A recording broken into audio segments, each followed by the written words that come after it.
TDP కార్యకర్తలకు మంత్రి పార్థసారథి మరోసారి క్షమాపణలు చెప్పారు. నూజివీడులో ఆదివారం జరిగిన సర్దార్ గౌతు లచ్చన్న విగ్రహ ఆవిష్కరణ కార్యక్రమంలో వైసీపీ నేత జోగి రమేష్తో కలిసి పాల్గొనడంపై పార్టీలో తీవ్ర అసంతృప్తి.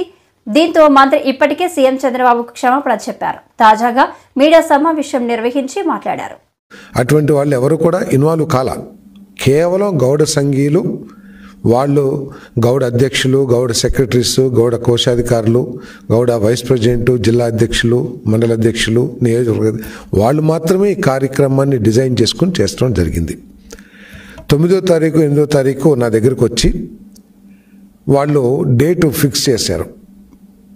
15వ తారీఖు 14, 15 అనుకుంటున్నామంటే 14 కష్టంలే, 14 వేరే ప్రోగ్రాం ఉంది, 15వ తారీఖు పెట్టండి అని చెప్పేసి నేను చెప్పడం జరిగింది. ఉదయం 11 గంటలకి నాతో డేట్ తీసుకెళ్ళిన తర్వాత నాతో చర్చించిన ఇన్వైటీస్కి సంబంధించి ఈ ఇన్విటేషన్ని నా పిఏకి వాట్సాప్లో పంపించడం జరిగిందని చెప్పేసి మనవి చేస్తా ఉన్నా.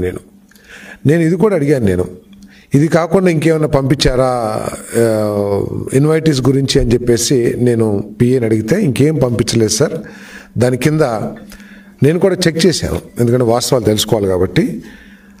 కేవలం ఇది ఇన్విటేషను ప్లస్ కింద నూజివీడ్ టౌన్లో గౌడ సంఘం ఆధ్వర్యంలో నిర్మాణం అవుతున్న గౌతు లచ్చన్న గారి కాంస్య విగ్రహావిష్కరణ కార్యక్రమం డిసెంబర్ 15 ఆదివారం ఉదయం 11 గంటలకు సారథి గారు డేట్ ఫిక్స్ చేసి చెప్పారు. కావున షెడ్యూల్లో రాయించగలరని చెప్పేసి మా పిఏ కూడా పెట్టారు. ఇన్విటేషను ఎవరెవరు ఇన్వైటీస్ ఉన్నారని చెప్పేసి. సో తర్వాత వాళ్ళు ఏదైనా ఇన్విటేషన్ కొట్టిండొచ్చు.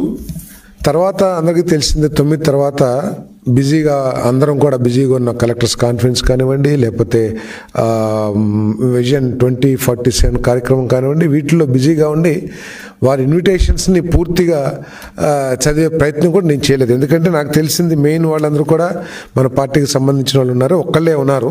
ఇది కూడా అడిగాను, ఏంటి వైఎస్ఆర్సీపీ నాయకురాలని కూడా పిలుస్తున్నారా అని అడిగాను. సరే వాళ్ళు రారులేండి, ఊరినే కాదు మా చైర్మన్ కదా అని చెప్పేసి వేసామని చెప్పేసి చెప్పారు. సరే నేను అది సీరియస్గా తీసుకోలేదు. తర్వాత మళ్ళీ 15వ తారీఖున ఐఎన్పిఆర్ ప్రోగ్రాం ఉంటే ముఖ్యమంత్రి గారితో నేను 11 గంటలకు రాలేను, మీరు చేసేసేయండి, తర్వాత ఎప్పుడైనా వచ్చి లచ్చన్న గారి విగ్రహానికి పూలమాల వేసి నేను గౌరవించుకుంటాను అని చెప్పేసి చెప్తే, లేదు సారథి గారు, మీరు ఈ నియోజకవర్గ శాసనసభ్యులు, బలహీన వర్గానికి చెందిన సభ్యులు కాబట్టి మీకు సమయం పొడిగిస్తాం, మేము 3ంటికి 4ంటికి పెడతాము అంటే సరే అని కూడా చెప్పడం జరిగింది. సరే అని పోస్ట్పోన్ చేస్తున్నారు. ఆఖరికి ఐఎన్పిఆర్ ప్రోగ్రామే దాదాపు 1:30-2 దాకా అయితే నేను భోజనం చేసేసరికి 3 దాకా దాదాపు 3 అయిపోయింది.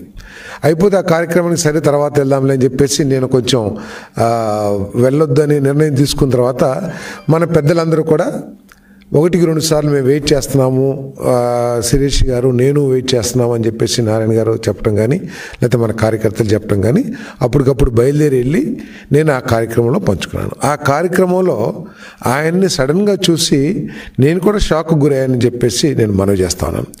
ఇది గౌడ సంఘానికి సంబంధించిన కార్యక్రమం కాబట్టి ఇలా చేయండి, అలా చేయండి, ఇలా ఎందుకు చేశారు అనే చెప్పటం కరెక్ట్ కాదేమో అని చెప్పేసి భావించాను. అది తప్పైతే నేను సారీ అని చెప్పేసి కూడా చెప్తాను నేను. సో ఇక్కడ ఆలోచించాల్సింది ఏమిటంటే, వైఎస్ఆర్ కాంగ్రెస్ పార్టీ నాయకులు చాలా స్పష్టంగా ఉంది, ముఖ్య ఇన్వైటీస్ అందరూ కూడా తెలుగుదేశం పార్టీ నాయకులు. ఈ విధంగా ఇటువంటి కార్యక్రమాల్లో వచ్చి వారు కావాలంటే 11ంటికి ముందు ఫిక్స్ చేశారు కాబట్టి అప్పుడైనా వచ్చి వెళ్ళొచ్చు, లేదా తర్వాతైనా వచ్చి వెళ్ళొచ్చు.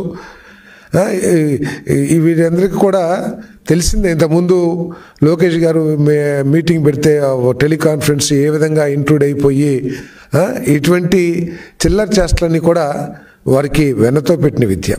తర్వాత నాకు జోగి రమేష్ గారికి వ్యక్తిగత బలమైన సంబంధాలు ఏమీ లేవని చెప్పేసి కూడా నేను చెప్తా ఉన్నాను. నేను అక్కడ మినిస్టర్గా వచ్చినప్పుడు కూడా నా మీద ఏ విధంగా స్క్రోల్ చేసింది, నా ఇన్వాల్వ్మెంట్ లేని విషయంలో ఏ విధంగా స్క్రోల్ చేసి నన్ను ఇబ్బంది పెట్టిన విషయాలు కూడా ఉన్నాయి. ఇవన్నీ కూడా అనవసరమైన సబ్జెక్ట్ అయినా కూడా నేను ఊరినే కార్యకర్తల కన్జంప్షన్ కోసం నేను తెలియజేస్తా ఉన్నాను. ఇది ఉద్దేశపూర్వకంగా జరిగింది కాదు. ఇది నేను ఆలోచించింది ఏమిటంటే, గౌర సంఘీయులందరూ కూడా ఎంతో అభిమానంతో ఎంతో గొప్పగా అక్కడ దాదాపు ఒక 300-400 వెహికల్స్తో ర్యాలీ అన్నీ పెట్టి గొప్పగా చేసుకుంటున్నారు. కాబట్టి వారికి మనం సహకారం అందిస్తే మన పార్టీకి గౌడ సోదరుల సపోర్ట్ ఇంకా పెరుగుతుందని చెప్పేసి నేను ఆలోచించాను తప్పితే వేరే విధంగా ఆలోచించలేదు. అది కాకుండా అక్కడ ఉన్న వారందరూ కూడా ఎక్కువగా తెలుగుదేశం పార్టీ విజయానికి నా విజయం కోసం కష్టపడ్డ వాళ్ళు ఎక్కువగా ఆర్గనైజేషన్లో ఉన్నారు. కాబట్టి నేను మిగతా విషయాలు పెద్ద పట్టించుకోలేదని చెప్పేసి కూడా నేను మనవి చేస్తా ఉన్నాను. అక్కడ ఏదైనా చిన్న రప్చర్ చేసిన గౌడ సంఘీయులందరూ కూడా బాధపడి తర్వాత పార్టీకి ఏమన్నా తప్పుగా అన్వయిస్తారేమో నేను చేస్తేని. సరే, ఇదంతా కూడా ఏంటంటే ఊగిస్లాట్లో నేను ఏమి చేసి ఉండకపోవచ్చు. కానీ నేను ఇక్కడ మనవి చేసేది ఏంటంటే, నేను తెలుగుదేశం పార్టీ సిద్ధాంతాలని, చంద్రబాబు నాయుడు గారి నాయకత్వాన్ని, లోకేష్ బాబు గారి నాయకత్వాన్ని బలంగా నమ్మటమే కాకుండా వారిద్దరూ కూడా నాకు చాలా ఎక్కువ గౌరవం ఇచ్చి నా గౌరవాన్ని పెంచిన విషయాన్ని నేను ఎప్పుడు కూడా మర్చిపోనని చెప్పేసి మనం చేస్తాను.